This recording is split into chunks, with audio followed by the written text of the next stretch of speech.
Why couldn't I pick a podcast talking about like floofy shit, you know?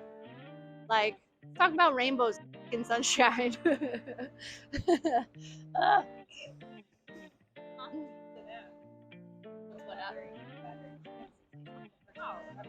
Can you give me a confirmation that my ass is in the middle of this screen? The anxiety, the stress. Yeah. Do I look good? Yeah. I don't have enough hair to even do that. Like, all right, let's start this shit. Welcome to Been Through Some Shit podcast. This is the first episode. If I'm a little bit jittery, work with you, girl, because we got anxiety. We pushed this podcast off for 9 months. I had this idea back in December. I took a long ass road trip up to New York. It was 26 hours. I did it by myself in snow with my anxiety-filled little dog, and had lots of time to think and to talk to friends of mine and family. And ultimately, the reason why this podcast is here for you guys now is I think that in today's culture with Instagram and YouTube, all of the therapists, y'all are doing great. Keep that good shit up.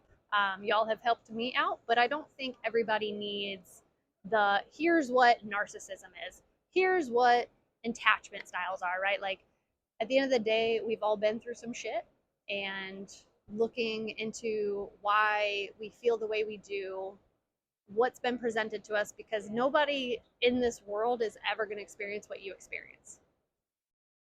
Let me repeat that for a second. Nobody on this planet, in this entire galaxy of galaxies, is ever going to experience this same moment that you're experiencing right now.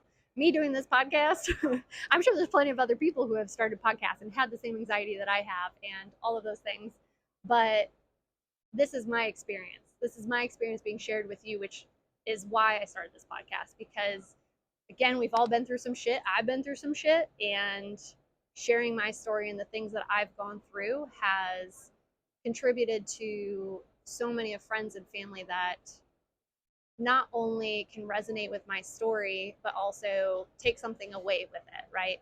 If you're going through something that somebody else hasn't gone through yet, and you share a little bit of it, it's like a guidebook for them, right? Like, they can look at your story and say, when they're going through it, right? If they haven't or whatever, they can look at your story and say, wow, this person was able to get through this thing and sit back and they made it through, and this is how they did it. And maybe they wouldn't have had that information prior that would have helped them just get through it faster, get through it better.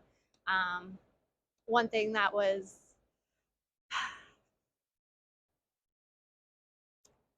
damn, this shit gonna be hard.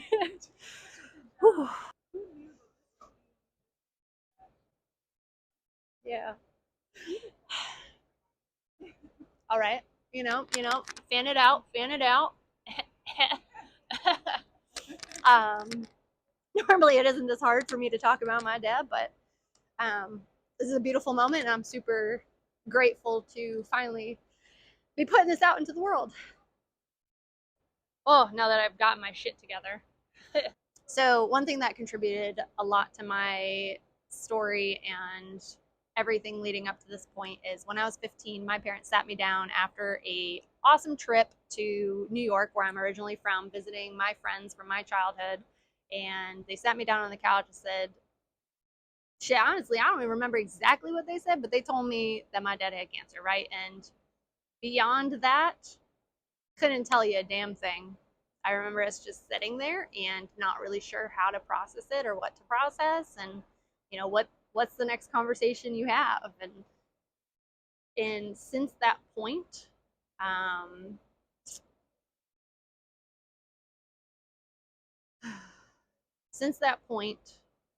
I did what I did not know I was doing until working with a therapist that knew trauma and the things that we do in response to trauma, which is disassociation. And There's so many memories that I had through those 2 years before he passed away and then beyond that I just don't even remember.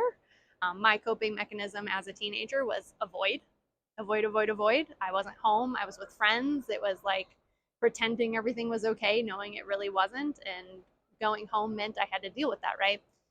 And one thing that I had from that experience that I've since working through that and understanding, I carried so much guilt that I didn't know that I was carrying.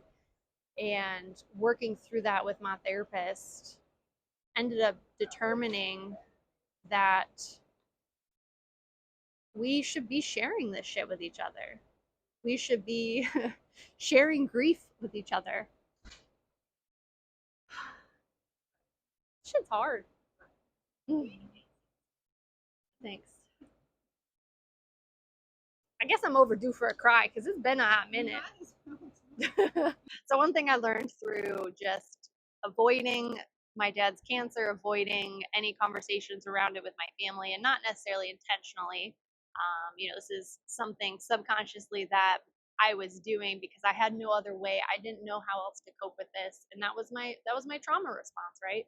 And now knowing what I know, looking back, having worked through what I had to work through to get to this point, and that's just to say that's just the starting point, right? Like when we say we've been through some shit, that can be singular or plural, and in this case it's plural, but we'll get to that in future episodes, right? um and so going through that journey, understanding that grief, one, helped kickstart this journey for me, my personal healing and all of those things, but also sharing a message. I had a conversation with a girlfriend who posted on her Instagram like, hey, please say some prayers for my mom. She's going through this thing and she has cancer. And I messaged her, and from a genuine place in my heart, just asking how she's doing, how mom's doing, because all I know is those questions, people know how to ask those questions, but people don't know how to have the conversation that follows, right? That healing happens when we can talk about our experiences together, right? I didn't get that opportunity until I was an adult, and I went back to my mom and I'm asking her questions of what her experience was like. What did she see me acting like? How did she experience me experiencing going through this? How did our family experience this, right? And I think there was something so cathartic and healing about that that has just brought us to a much better place. And I'm so, so, so grateful for that. Human connection is what we're all looking for. Y'all can say it's money, it's this, it's that, but at the end of the day, we're humans and we're social beings, and we just want to feel understood. We want to feel connected. We want to feel like there's something bigger than us that we're contributing to.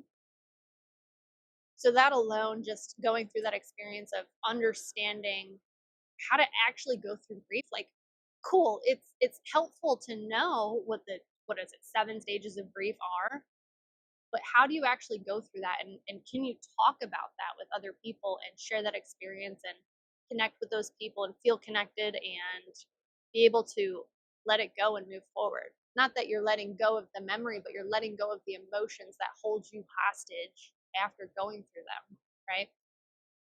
Have I worked 100% through all the guilt that I carried? No, I still think about it a lot. Like, how did my dad feel when I wasn't around because I didn't know how to be around? I carry that with me and think about it a lot, but it's not something that has to hold me down and keep me from moving forward in life and keeping me from finding a partner or somebody I want to spend my life with, or whatever, right? Because I'm afraid of losing them or ending up in a situation that, they get sick and I won't know how to cope with that. Being able to sit back and look at my own shit, understand why I felt the way I did, what makes me uncomfortable, why does this thing keep coming up, and why doesn't it just go away?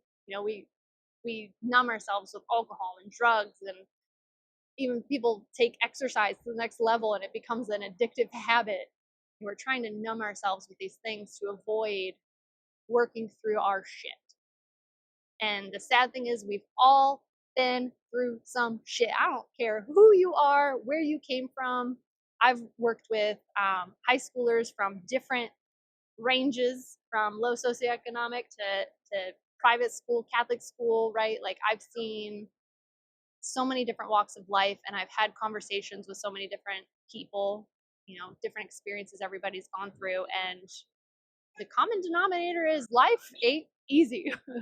And the more that we can talk about it, I know our older generations have been afraid of sharing something because of how they're going to be perceived, or is my house clean enough to have guests over? And shit, that's subjective anyway. Who knows? My definition of clean is different from your definition of clean. Somebody's clean may be shit sparkly and smells perfect and like you're walking into a freaking Bath and Body Works or some shit, right? Whereas my clean is, I just want to make sure that my house looks decent, right? Like I'm a little messy here and there, right? But we go through our cleaning spurts. I'm not dirty. I'm not leaving things to be accumulated and bugs and whatever, right? Like the point is, everything in life is subjective. The only thing that's objective is life itself. The fact that we get to experience the moments that we do and how we go through them tells us more about ourselves than anything else. There's so much hate and sadness and anger, and it just doesn't have to be that way. But I think it's just our society's way of coping with the stuff that we don't know how to process because we were never taught how to talk about it. We were never taught that it's okay to sit down and share our feelings. I think my friends can probably testify and feel a little overwhelmed at times when I get in my little spurts of gratitude and I'm like, you're fucking awesome. I love you. I'm so grateful I met you. Here's what I learned from you. Blah, blah, blah, like word vomit, right? Gosh, if you go through my Instagram, probably a year, 2 years, 3 years down the line, you're going to see not just posts of me, but like posts of my friends and dance class. And oh my God, these people allowed me to feel like myself and share my experience, and they experienced it with me. So many beautiful moments. And I think that is a big contributor to me today is somehow, somewhere, for the most part, I am not afraid of sharing my feelings. And if that bothers people, generally those people aren't going to gravitate towards me. And that's totally cool. I want people that want to be in my life just as much as them and want to share their feelings and their experiences. And it's not to say that you should turn around and spill everything to everybody, right? But having those people that you can go to and connect with and feel just like a human being, not this empty shell walking around in life. And I'm guilty of that. I'm apparently a high functioning disassociative person. There's in the last 15 years memories that I should remember, but I don't because I was there and I was having fun and the people I was with were having fun and we were getting things done and whatever. But I don't even recall those conversations or sometimes who I was with or when it was. And I don't want to live like that. And I'm sure there's so many other people that struggle with trying to remember a certain thing that happened to them, but they can't because your body was there, but your mind wasn't there. I say all that to say, to summarize up, that we have all been through some shit. And the magnitude of that shit, it's not even worth trying to compare to anybody else. If my loss versus your loss, or my loss versus your loss of a job, or, we're all going to feel things so differently because, again, we're experiencing something that's objective and we're adding meaning to it. So why not add a meaning to it that's going to bring us joy, that's going to bring us happiness, that's going to bring us closer to the people that we love and meet new people and just all the beautiful things that life has to offer. But we have to put in the work and work through our shit so that we can get to that point. So a little taste of what's to come is different topics, different things that people have been through. I haven't been through everything, right? Like I have my own stories that I can tell, and there's people I love and people I haven't even met yet that have really great stories to tell. And I want to highlight those stories, the feelings that surrounded them, and the things that we all have done to get through those things, because that could be somebody's lifeline to making it through some serious shit. I've given you a little bit of a taste of what's to come. I hope that you will share how you felt about this episode, what you liked, what you didn't like, things that you want to see. Are you going through some shit that you want to hear relatable stories too, or maybe just hear somebody else who's going through it, and maybe it's not relatable at all, but to know that somebody else is listening to you, that you're understood, you're heard, that you're not alone. Whatever it is, let me know. Drop a comment, email me, shoot me an Instagram DM, whatever it is, and I hope that you guys will tune into our future episodes. Aren't they so pretty? When you weren't paying attention and I was on my phone call earlier, I was over there like petting the elephant ears. I love them. I want them. Note to self, don't keep this close to my mouth.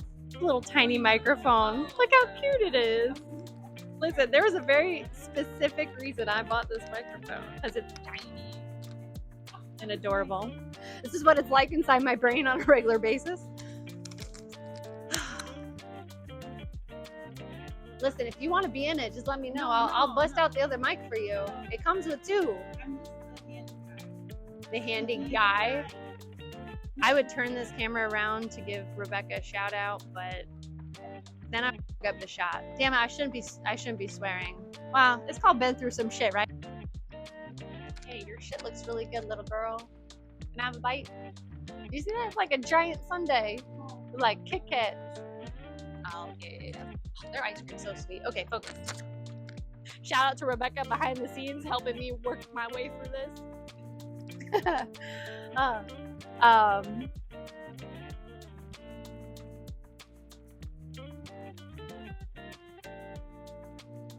Sharing stories, yes. Anyway. Probably should have done this earlier in the day. Adderall's wearing off, clearly.